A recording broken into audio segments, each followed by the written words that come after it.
Hi good morning to everyone. आज का हम करंट अफेयर करेंगे और आज जो है 15 तारीख है और आज के हम इम्पोर्टेंट करंट अफेयर्स देखेंगे जो एग्जाम के लिए काफ़ी इम्पोर्टेंट है। तो स्टार्ट करते हैं सबसे पहले क्वेश्चन से। In the export preparedness index यानी ईपीआई 2024 जो कि नीति आयोग ने रिलीज किया है हाल ही में, और what rank did Jammu and Kashmir secure among the small state, north eastern state and union territory. तो जम्मू कश्मीर का क्या रैंक है इसके अंदर आपसे पूछा है। तो ऑप्शन है first, second, third and fourth. Right answer जो है सेकंड होगा। जो नीति आयोग ने रिलीज किया है एक्सपोर्ट प्रिपेयर्डनेस इंडेक्स 2024 का, ठीक है, और ये रिलीज किया है 14 जनवरी को, ठीक है, तो 2026 में। तो इसमें पूछा है कि सेकंड नंबर पे कौन था, तो जम्मू कश्मीर। अगर हम आगे देखें इसको और समझे तो जो है ये जो होता है based on the overall assessment under the EPI 2024, state and UT emerge leading performance in their respective category. Large state की बात करें तो सबसे पहले नंबर वन पे महाराष्ट्र है, तमिलनाडु, गुजरात, उत्तर प्रदेश एंड आंध्र प्रदेश। सबसे नंबर वन पे क्या है, टॉप पे जो है महाराष्ट्र है एक्सपोर्ट प्रिपेयर्डनेस इंडेक्स के अंदर। और small state, north eastern state और यूनियन टेरिटरी की बात करें तो पहले नंबर पे उत्तराखंड और दूसरे नंबर पे कौन है, जम्मू एंड कश्मीर, जो कि मैंने क्वेश्चन में बताया आपको। उसके बाद नागालैंड, दादर नागर हवेली, दमन दीव एंड गोवा।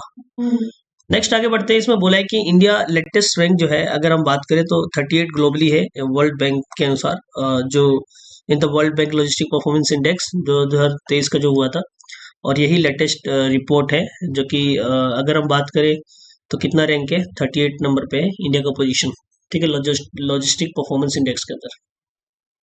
नेक्स्ट है department of financial service recently launch which insurance scheme for the central government health scheme beneficiaries. तो किसके लिए जो है ये इंश्योरेंस स्कीम लॉन्च किया है, सेंट्रल गवर्नमेंट हेल्थ स्कीम जो है, बेनिफिशरी कौन है इसमें। तो पहला है Ayushman Bharat PMJAY central government mediclaim scheme, Paripoorna mediclaim Ayush Bima, national health protection scheme. तो जो इसका राइट आंसर ऑप्शन सी है, यानी परिपूर्णा मेडिक्लेम आयुष जो बीमा है, ये जो है लॉन्च किया है डिपार्टमेंट ऑफ फाइनेंशियल सर्विस ने। एंड आप कंफ्यूज मत होना, इसमें ministry of health and family welfare नहीं है, तो ऑप्शन जो इसमें सी होगा, ठीक है। नेक्स्ट है Pongal is a major harvest festival celebrated primarily in which Indian state. तो पोंगल जो है किस इंडियन स्टेट में जो है इसको सेलिब्रेट किया जाता है, केरला, कर्नाटका, तमिलनाडु एंड आंध्र प्रदेश। तो राइट आंसर ऑप्शन तमिलनाडु होगा। पोंगल जो है प्राइमरली जो है तमिलनाडु के अंदर सेलिब्रेट किया जाता है। Onam is a major harvest festival celebrated primarily in which Indian state. तो ओनम जो है एक हार्वेस्ट फेस्टिवल है, ये किसी स्टेट में इसको सेलिब्रेट किया जाता है, Tamil Nadu, Karnataka, Kerala and Andhra Pradesh. Right answer option C होगा, केरला, ठीक है। नेक्स्ट पूछा है कि what is the capital of the Thailand. Thailand का कैपिटल क्या है, बीजिंग, कोलालमपुर, बैंकॉक, कोलंबो। तो राइट आंसर जो होगा इसका ऑप्शन सी होगा, बीजिंग, वो बैंकॉक, ठीक है। नेक्स्ट आगे बढ़ते हैं।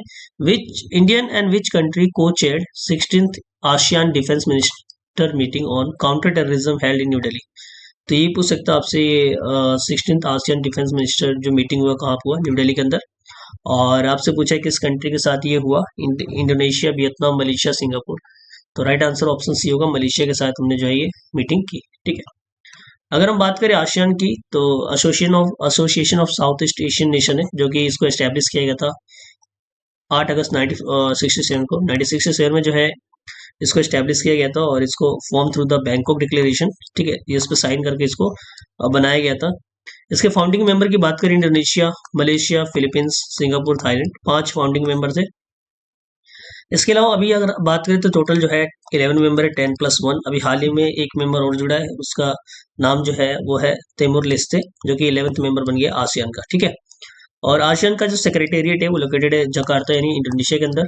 और हमारी इंडिया के जो प्राइम मिनिस्टर वहाँ पे पार्टिसिपेट भी किया था अभी हाल ही में, 22वां जो है आसियन इंडियन समिट जो हुआ था कोलालमपुर में, जो पार्टिसिपेट किया था, ठीक है। इसकी अगर हम बात करें नेक्स्ट आगे इंपॉर्टेंट जो बात है आसियन का, आसिया इंडियन प्लान जो है एक बनाया गया है जो कि आसियन इंडियन एक कॉम्प्रहेंसिव स्ट्रेटेजिक पार्टनरशिप है 2026 से लेकर 2030 तक, ठीक है, 4 साल का। इसके अलावा बात करें हम तो 2026 जो है इसको डिक्लेयर किया है ASEAN India year of maritime cooperation. तो 2026 को जो है ASEAN India years of maritime cooperation जो है इसको डिक्लेयर किया गया है, ठीक है। तो ये आसियन के बारे में कुछ इंपॉर्टेंट फैक्ट थे जो एग्जाम के लिए इंपॉर्टेंट है। नेक्स्ट आगे बढ़ते हैं। Which country will host prestigious AI impact summit? तो 2026 का एआई इम्पैक्ट समिट जो है कौन होस्ट करेगा? United state, United kingdom, India and Japan. तो राइट आंसर जो ऑप्शन सी होगा, इंडिया जो इसको होस्ट करेगा। ठीक है, नेक्स्ट है India AI MeitY government of Uttar Pradesh set to host regional AI impact conference in Lucknow. तो कहाँ पे ये जो है ये एआई जो रीजनल एआई इम्पैक्ट कॉन्फ्रेंस होगा वो लखनऊ में होगा, और कौन कौन इसमें जो है शामिल करेंगे, होस्ट करेंगे? India AI MeitY and government of Uttar Pradesh. तो ये तीनों मिलकर जो है रीजनल एआई इम्पैक्ट कॉन्फ्रेंस जो है होस्ट करेंगे, जो कहाँ पे? लखनऊ के अंदर। ठीक है, नेक्स्ट है where will the 28th conference of speaker and presiding officer of the Commonwealth to be held? तो कहाँ पे ये हेल्ड होगा? और ये हेल्ड हो चुका है अभी तो इसमें, तो मुंबई है, बेंगलुरु, न्यू दिल्ली एंड चेन्नई। तो राइट आंसर जो है ऑप्शन इसका न्यू दिल्ली होगा। इसके जो चेयर कर रहे हैं वो कौन कर रहे हैं? तो ओम बिरला जो है वो हमारे स्पीकर है, वो जो इसको चेयर कर रहे हैं। ठीक है, नेक्स्ट है where is the headquarter of the newly inaugurated national turmeric board located? तो नेशनल टर्मरिक बोर्ड जो है इसका हेडक्वार्टर कहाँ पे है और इसको इनोग्रेट किया गया था? ठीक है, तो इसका हैदराबाद, निजामाबाद, न्यू दिल्ली एंड चेन्नई। तो राइट आंसर ऑप्शन बी होगा, निजामाबाद। ठीक है, इसका हेडक्वार्टर है। टर्मरिक की बात करें तो इसको हम गोल्डन स्पाइसेस भी कहते हैं। ठीक है, सबसे इंपॉर्टेंट बात, और इंडिया जो है रिस्पॉन्सिबल है ओवर 70% ग्लोबल टर्मरिक प्रोडक्शन। देखो, अगर आपसे पूछेगा ओनली ग्लोबल में जो है इंडिया प्रोड्यूस करता है, तो वो नहीं होगा, इसमें 70% ओनली केवल इंडिया करता है। ठीक है, and there are 30 varieties of the turmeric production in India. ये इसमें ऑप्शन आ सकता है कि 1 वराइटी, 2, 3, तो इस तरीके से याद रखना, 30 वराइटीज ऑफ टर्मरिक जो है प्रोड्यूस होता है इंडिया के अंदर। ठीक है, तो ये अबाउट दी टर्मरिक के बारे में था। नेक्स्ट आगे बढ़ते हैं। Which organisation will launch responsible nation index on January 19 in collaboration with JNU, IIM Mumbai, doctor Ambedkar international centre? तो कि ये जो है ऑर्गेनाइजेशन, कौन सा ऑर्गेनाइजेशन लॉन्च करेंगे रिस्पॉन्सिबल नेशन इंडेक्स कोलैबोरेट करके जेएनयू, आईएम और doctor Ambedkar centre international centre के साथ? तो इसमें ऑप्शन है United Nation Development Programme, World Intellectual Foundation, World Economic Forum and NITI Aayog. तो राइट आंसर जो होगा ऑप्शन बी होगा, वर्ल्ड इंटेलेक्चुअल फाउंडेशन। ठीक है, आगे बढ़ते हैं। Who chaired the 13th meeting of the council of NITSER held in New Delhi? तो इसका जो है किसने चेयर किया इस मीटिंग को? तो ऑप्शन है Rajnath Singh, Dharmendra Pradhan, Amit Shah, Piyush Goyal. Right answer option B होगा, धर्मेंद्र प्रधान, जो कि एजुकेशन मिनिस्टर है। ठीक है, नेक्स्ट आगे बढ़ते हैं। Which airport registered highest passenger traffic in history in its history during the year of 2025? तो अपने इतिहास में जो है इसने, इस एयरपोर्ट ने सबसे हाईएस्ट जो है रजिस्टर्ड किया है ट्रैफिक को। तो इसमें है option Indira Gandhi international airport Delhi के अंदर, जो Chhatrapati Shivaji Maharaj international airport Mumbai, Biju Patnaik international airport Bhubaneswar and Netaji Subhash Chandra Bose international airport Kolkata. तो राइट आंसर ऑप्शन जो है इसका सी होगा, Biju Patnaik international airport Bhubaneswar. Next आगे बढ़ते हैं। न्यू टर्मिनल जो है लोक प्रिय गोपीनाथ बरदोली जो इंटरनेशनल एयरपोर्ट है, कहाँ पे भी हाल ही में जो है इसको इनोग्रेट किया गया है? तो ये गया है गुवाहाटी के अंदर। आपको याद रखना है कि एयरपोर्ट के बारे में क्वेश्चन आता है कि कहाँ पे इनोग्रेट किया था। ये गुवाहाटी के अंदर जो है इसको इनोग्रेट किया गया है। सिंपली पाल जो है नेशनल पार्क है, जो कि इसका लोकेशन पूछ रहा है आपसे, किस इंडियन स्टेट में है? तो वेस्ट बंगाल, उड़ीसा, छत्तीसगढ़, झारखंड। तो राइट आंसर जो है इसका ऑप्शन बी आएगा, यानी उड़ीसा के अंदर सिंपली पाल नेशनल पार्क जो है लोकेटेड है। द लार्जेस्ट क्रोकोडाइल सेंसस जो है अभी रिकॉर्डेड किया गया, सबसे ज्यादा लार्ज जो लेटेस्ट जो क्रोकोडाइल सेंसस है रिकॉर्डेड किया गया और इंक्रीज हुआ इन क्रोकोडाइल पॉपुलेशन में। तो किस नेशनल पार्क में ये इंक्रीज हुआ है? तो Bhitarkanika national park, Sundarban national park, Simlipal national park and Kaziranga national park. तो राइट आंसर जो है इसका ऑप्शन सी होगा, Simlipal national park. Next है माधव नेशनल पार्क जो है मध्य प्रदेश का जो है डिक्लेयर किया गया, 58th टाइगर रिजर्व जो है डिक्लेयर किया गया इसको। ठीक है, 58 टाइगर रिजर्व इसको डिक्लेयर किया गया है। ठीक है, माधव नेशनल पार्क को। The largest park in India जो है हेमिस नेशनल पार्क है, जो कि लद्दाख के अंदर है। अगर पूछे आपसे कि लार्जेस्ट का नेशनल पार्क कौन सा इंडिया का, तो हेमिस नेशनल पार्क है, जो कि लद्दाख के अंदर लोकेटेड है। South Button island island national park जो है अंडमान एंड निकोबार के अंदर लोकेटेड है, जो कि स्मॉलेस्ट है, सबसे स्मॉलेस्ट जो है नेशनल पार्क है हमारा south Button island national park. और उसका लोकेशन कहाँ पे? Andaman and Nicobar island. Next आगे बढ़ते हैं। इंडिया के जो फर्स्ट नेशनल पार्क था वो था जिम कॉर्बेट नेशनल पार्क, और इन 1936 में इसको स्टैब्लिश किया गया था, और इसको पहले हम जो है हेली नेशनल पार्क भी कहते थे। मकरवाइलक्कू फेस्टिवल जो है सेलिब्रेट किया जाता है विच लोकेशन पे? ऑप्शन है उड़ीसा, केरला, महाराष्ट्र एंड कर्नाटका। तो राइट आंसर ऑप्शन बी होगा, केरला में इसको सेलिब्रेट किया जाता है। इसमें नेक्स्ट पूछा है कि which organisation is collaboration with the national financing reporting authority NFRA launch India AI financial reporting का कंप्लायंस चैलेंज जो है, तो किसने जो है ये कोलैबोरेशन करके जो है लॉन्च किया है AI India AI financial reporting compliance challenge? तो NITI Aayog, India AI under the digital India corporation, reserve bank of India, security and the exchange board of India ने CB। तो राइट आंसर ऑप्शन बी होगा, India AI under the digital India corporation, इन्होंने जो है मिलकर ये launch किया है।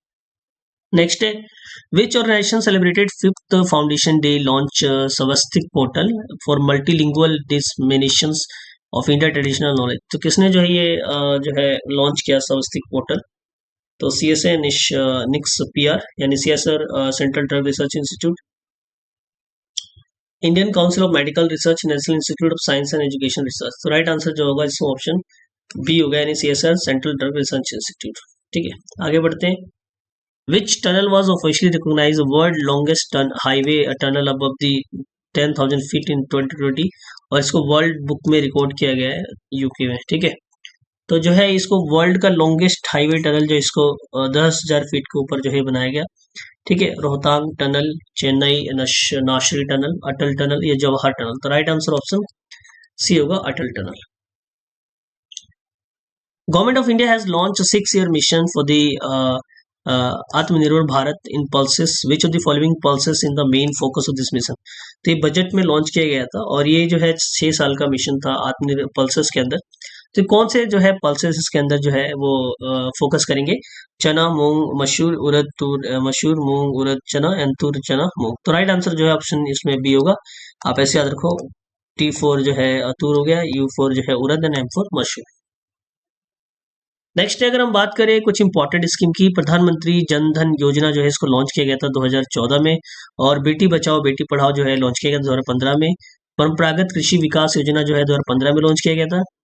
जन सुरक्षा स्कीम जो है 2015 में, और PM मत्स्य संपदा योजना जो है 2020 में लॉन्च किया गया था। PM किसान सम्मान निधि जो है 2019 में, जल जीवन मिशन जो है 2019 में, और PM सूर्य घर मुफ्त बिजली योजना जो है इसको 2024 में लॉन्च किया गया था। What is the capital of Venezuela? आपको पता है वेनेजुएला का काफी जो है अभी न्यूज में है, इसका कैपिटल आपसे पूछ सकता है, तो लीमा, क्यूटो, करकस या बगोटा? तो राइट आंसर ऑप्शन जो है करकसा होगा, ये option C is the right answer. Next है ईरान की बात करते हैं। ईरान का आपको पता होना चाहिए कैपिटल क्या है, तेहरान है ईरान का। और सबसे इंपॉर्टेंट बात है जो उसकी ज्योग्राफी का होता है, जो एग्जाम में क्वेश्चन आता है, वो देखते हैं क्या है। तो सबसे इंपॉर्टेंट जो अगर हम बात करें, एक पोर्ट है जिसको बोलते हैं बंदर अब्बास, जो कि ये पोर्ट लोकेटेड है कहाँ पे? ईरान के अंदर। ठीक है, आपसे पूछ सकते हैं इसका लोकेशन। और सबसे इंपॉर्टेंट जो है यहाँ पे एक माउंटेन भी है जिसको बोलते हैं जाग्रोस माउंटेन। ये जो है वेस्टर्न ईरान में लोकेटेड है। इल्ब्रस जो माउंटेन है लोकेटेड है नॉर्दर्न ईरान के अंदर। ठीक है, और माउंट जो है दमावंद जो है हाईएस्ट पीक है किसका? ईरान का। ठीक है, और हाईएस्ट वोल्केनो भी कहा जाता है इसको एशिया का, किसको? माउंट दमावंद को, और जो कि इल्ब्रज माउंटेन पे लोकेटेड है। ईरान को बोले तो ईरान के बॉर्डर जो है ये कुछ कंट्री के साथ इसका शेयर करता है। तो इराक है, तुर्की, Armenia, Azerbaijan, Turkmenistan, Afghanistan, Pakistan. आप देख सकते हैं मैप में इस तरीके से। तो अफगानिस्तान है, पाकिस्तान है, और इसके बाद जो है यहाँ पे इराक है। ठीक है, और तुर्कमेनिस्तान, तुर्की एंड अजरबैजान, ये जो है बॉर्डरिंग कंट्री किसकी? ईरान की। ठीक है, अगर हम बात करें कोस्ट लाइन की, तो कैप्शन सी है, यहाँ पे आप देख सकते हैं कैप्शन सी लोकेटेड है मैप में।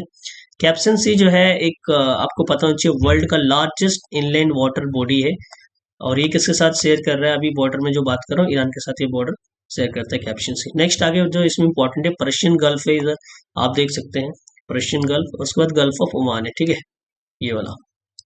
इसके अलावा जो स्ट्रेट है जो सबसे इंपॉर्टेंट है, स्ट्रेट ऑफ हॉर्मुज, जो कि between the Persian gulf and gulf of Oman. तो स्ट्रेट ऑफ हॉर्मुज आप देख सकते हैं यहाँ पे मैप के अंदर, स्ट्रेट ऑफ हॉर्मुज है जो कि पर्शियन गल्फ ऑफ ओमान और पर्शियन गल्फ दोनों को क्या करता है? कनेक्ट करता है। तो ये कुछ इंपॉर्टेंट जो है आज के करंट अफेयर था, और इसी के साथ हम थैंक यू कहते हैं। धन्यवाद।